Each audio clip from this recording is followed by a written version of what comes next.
الحمدللہ رب العالمین والصلاة والسلام علی سید المرسلین و خاتم النبیین اما بعد فاعوذ باللہ من الشیطان الرجیم بسم اللہ الرحمن الرحیم الصلاة والسلام علیک یا رسول اللہ وعلی آلک و اصحابک یا حبیب اللہ۔ عزیز طلبہ، الحمدللہ کنز المدارس کی لیکچر سیریز میں دروس البلاغہ کے ایک اور لیکچر کے ساتھ آپ کی خدمت میں حاضر ہیں۔ ہمارا لیکچر علم البدیع میں محسنات معنویہ کے متعلق جاری تھا۔ اسی سلسلے کو آگے بڑھاتے ہوئے آج انشاءاللہ عز و جل ہم تاکید الضم بما یشبہ المدح کے بارے میں سنیں گے۔ پچھلے لیکچر سے ملتی جلتی یہ باتیں ہیں، آپ نے غور سے ان کو سننا ہے اور سمجھنا ہے۔ تو دیکھیے، محسنات معنویہ میں سے ایک جو ہے وہ تاکید الضم ہے۔ ضم کی تاکید، نہ صرف ضم بلکہ اس کی بھی تاکید، کو تاکید کے ساتھ کسی کی مذمت کرنا۔ پچھلے لیکچر کو جب آپ سنیں گے اور اس کو بھی سنیں گے تو پھر آپ کو بات زیادہ بہتر طریقے سے سمجھ آئے گی انشاءاللہ۔ تاکید الضم بما یشبہ المدح، ایسی ضم کہ جو مدح کے مشابہ ہو ضم، نہ صرف ضم ہو بلکہ ضم کی بھی تاکید ہو، اعلیٰ درجے کی مذمت بیان کی گئی ہو، کسی کی زیادہ خامی اور خرابی ہو، ہجو اور ضم بیان کی گئی ہو، لیکن بظاہر لگے کہ تعریف ہو رہی ہے، لیکن غور کرنے سے پتہ چلے تعریف نہیں ہے بلکہ یہ تو ضم بیان ہو رہی ہے، وہ بھی تاکید کے ساتھ۔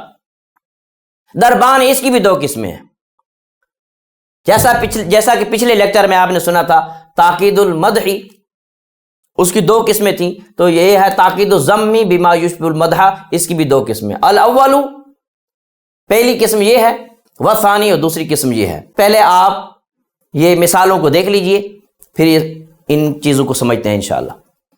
دیکھیے، لا خیر فیہ، کلام کرنے والا کہنا چاہتا ہے لا خیر فیہ، اس شخص کے اندر کوئی خیر نہیں ہے۔ بتائیے یہ کیا ہے؟ ضم ہے نا۔ الا، مگر یہ کہ، شبہ پیدا ہو گیا کہ کوئی مدح کرنے والا ہے، لیکن حرف استثناء کے بعد جو کچھ بیان کر رہا ہے وہ بھی مدح نہیں ہے، وہ بھی ضم ہی ہے۔ یہاں بھی ضم، یہاں بھی ضم، حرف استثناء سے پہلے بھی ضم، حرف استثناء کے بعد بھی ضم، تو یہ پہلے بھی ضم ہے بعد میں ضم ہے، تو یہ کیا ہے؟ یہ ضم کی تاکید ہو گئی نا۔ تو اسی چیز کا نام تو ہے تاکید الضم بما یشبہ المدح، تاکید ضم مگر ایسی کہ جو مدح کے مشابہ ہو، لیکن اس میں مدح نہ ہو، تعریف کا کوئی پہلو اس میں نہیں ہے۔ بعض اوقات ایسا ہوتا ہے، عرف عام میں بھی ہم دیکھتے سنتے ہیں، کچھ لوگ کسی کی تعریف اس انداز سے کرتے ہیں کہ غور کرنے سے پتہ چلتا ہے وہ تو ان کی ہجو کر رہے ہیں، ضم کر رہے ہیں، ضم بیان کر رہے ہیں، لیکن بظاہر تعریف بیان کر رہے ہوتے ہیں۔ اور کچھ لوگ اس انداز سے مذمت کرتے ہیں، اس انداز سے ضم کرتے ہیں کہ غور کرنے سے پتہ چلتا ہے یہ تو مدح ہو رہی ہے۔ لا خیر فیہ، اس شخص کے اندر کوئی خیر نہیں ہے، کوئی خوبی نہیں ہے، الا، مگر یہ کہ۔ اب یہاں پہ ذرا رک جائیے، جب آپ نے سنا لا خیر فیہ الا، اس کے اندر کوئی خیر نہیں مگر اس کے، سوائے اس کے، کہ کیا محسوس ہوگا؟ اب کوئی تعریف ہوگی، لیکن پتہ چلا آگے بھی تعریف نہیں ہے بلکہ وہ بھی ضم ہی ہے۔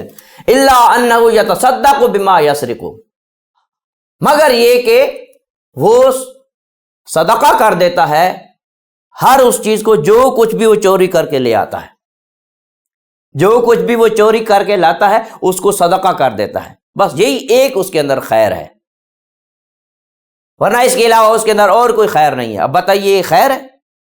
چوری کرنا عیب ہے، اور چوری شدہ مال کو صدقہ کرنا یہ بھی کوئی خیر تو نہیں ہے۔ تو حرف استثناء سے پہلے بھی ضم، اس کے بعد بھی ضم، تو یہ ہے تاکید الضم، لیکن اس انداز سے تاکید الضم ہے کہ جو مدح کے مشابہ ہے۔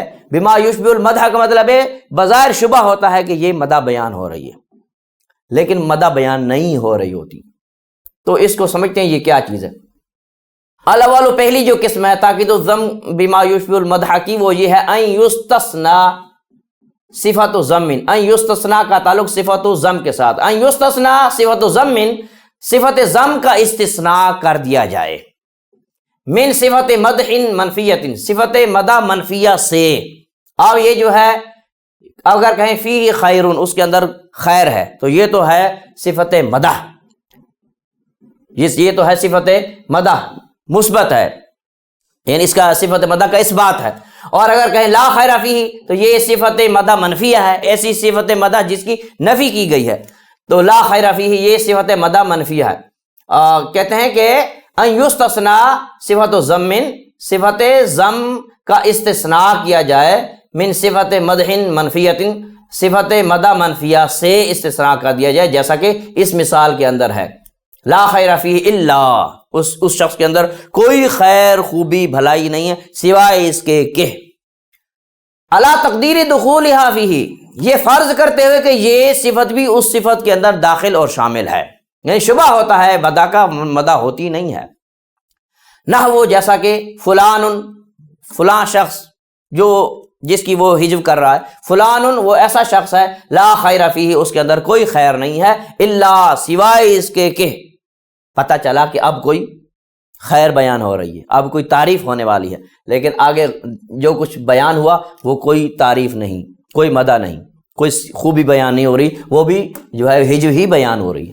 الا مگر یہ کہ انہ یتصدق، کہ وہ تصدق کر دیتا ہے، صدقہ کر دیتا ہے، بما یسرق، جو کچھ بھی وہ چوری کرتا ہے، جو کچھ بھی چوری کر کے، ڈاکہ ڈال کے، چوری کر کے، حرام مال کما کے، کرپشن کر کے جو کچھ بھی وہ جمع کرتا ہے وہ اس کو تصدق کر دیتا ہے، اس کے اندر بس یہی ایک خیر ہے.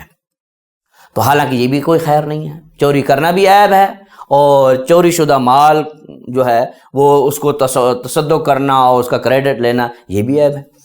والثانی، اور دوسری جو قسم کس کی، تاکید ضم بما یشبہ المدح کی، ان یثبت لشیء صفات ضم، کسی شے کے لیے صفت ضم کو پہلے ثابت کیا جائے، وان یؤتی بعدها بادات استثناء، اور اس کے بعد کوئی حرف استثناء لایا جائے، ایسا حرف استثناء تلیہا صفت ضم اخری، جس کے ساتھ کسی دوسری ضم کی صفت ملی ہوئی ہو. کا قول، جیسا کہ کسی کہنے والے کا قول ہے، هو الکلب، وہ شخص جو ہے جس کی وہ حجب کر رہا ہے اس کے بارے میں کہتا ہے هو الکلب، وہ کتا ہی ہے، یعنی خالصتاً وہ کتا ہی ہے، الا ان فیہ ملالۃ، ہاں مگر اس میں ملال ہے، رنج و ملال، بے چینی ہے، وسوء مراعات، اور بد لحاظی ہے، یعنی کسی کا لحاظ نہیں کرتا کہ کس کو کیسے ڈیل کرنا ہے، اور مراتب کا اس کے اندر لحاظ نہیں، حفظ مراتب نہیں ہے. وما ذاک فی الکلب، ما نافیہ ہے، اور یہ والا عیب تو کتے میں بھی نہیں ہے. اب بتائیے، جب آپ نے کسی کے بارے میں یہ سنا هو الکلب الا، وہ شخص کتا ہی ہے مگر یہ کہ، ایسا محسوس ہوا کہ اب کوئی تعریف ہونے لگی ہے، لیکن حرف استثناء کے بعد جو کچھ بیان ہوا وہ بھی ضم ہی ہے، حرف استثناء سے پہلے ضم ہی ہے. تو ضم بعد ضم کیا ہے؟ تاکید ضم ہے، اسی کو تو کہتے ہیں تاکید ضم بما یشبہ المدح، ضم کی تاکید اس انداز میں بیان کرنا کہ مدح کا شبہ ہو لیکن مدح ہو نہ. اب دیکھیے یہ پورا جو شعر ہے یہ ضم بعد ضم کی مثال ہے، اس کے اندر کوئی مدح و تعریف بیان نہیں ہو رہی. هو الکلب، وہ شخص کتا ہی ہے، الا مگر یہ کہ ان فیہ ملالۃ، اس کے اندر ملال ہے، بے چینی ہے، اضطراب ہے. اور دوسرا اس کے اندر کیا ہے، وان فیہ سوء مراعات، لحاظ نہ کرنا، سو سے مراد ہے برائی، برا ہونا، مراعات لحاظ کرنا، خیال کرنا، کس کے ساتھ کیا کلام کرنا ہے، کس کے ساتھ کس طرح پیش آنا ہے، یہ اسے کہتے ہیں مراعات. اور سوء مراعات بد لحاظی، کسی کا لحاظ نہ کرنا. وما ذاک فی الکلب، اور یہ والا عیب تو کتے میں بھی نہیں ہے، یعنی وہ کتے سے بھی زیادہ گھٹیا ہے. اب بتائیے یہ کیا ہے، یہی تو ہے تاکید ضم بما یشبہ المدح کی قسم ثانی ہے، ان یثبت لشیء صفت ضم، پہلے کسی شے کے لیے صفت ضم کو ثابت کیا جائے. جب کہا هو الکلب تو یہ صفت ضم کو ثابت کیا نا اس کے لیے. وان یؤتی بعدها بادات استثناء، اور اس کے بعد حرف استثناء لایا جائے. یہ دیکھیں اس کے بعد حرف استثناء الا لائے، الا غیر، یہ حرف استثناء لایا جائے، ایسا حرف استثناء تلیہا صفت ضم اخری، جس کے ساتھ ایک اور ضم کی صفت ملی ہوئی ہو. اب یہ حرف استثناء کے ساتھ آگے جو کچھ بیان ہوا یہ ایک اور ضم کی صفت اس کے ساتھ ملی ہوئی ہے، تو یہ تاکید ضم ہو گئی. هو الکلب الا ان فیہ ملالۃ وسوء مراعات وما ذاک فی الکلب، وہ کتا ہی ہے، خالص کتا ہی ہے، مگر یہ ایک بات اس کے اندر ہے کہ اس کے اندر، اس شخص کے اندر بے چینی بھی ہے، ملال بھی ہے، اور بد لحاظی بھی ہے، اور یہ والے عیوب تو کتے میں بھی نہیں ہیں، یعنی وہ کتے سے بھی زیادہ گھٹیا ہے. اب بتائیے یہ مدح ہے یا ذم ہے؟ یہ ذم ہے، نہ صرف ذم ہے بلکہ ذم کی بھی تاکید ہے۔ تو آج کے لیکچر میں ہم نے سنا تاکید الذم بما یشبہ المدح کے بارے میں۔ ابھی لیکچر ہمارا محسنات معنویہ کے متعلق جاری ہے، باقی انشاءاللہ اگلے لیکچر میں ہم سنیں گے۔ صلو علی الحبیب صلی اللہ تعالی علی محمد۔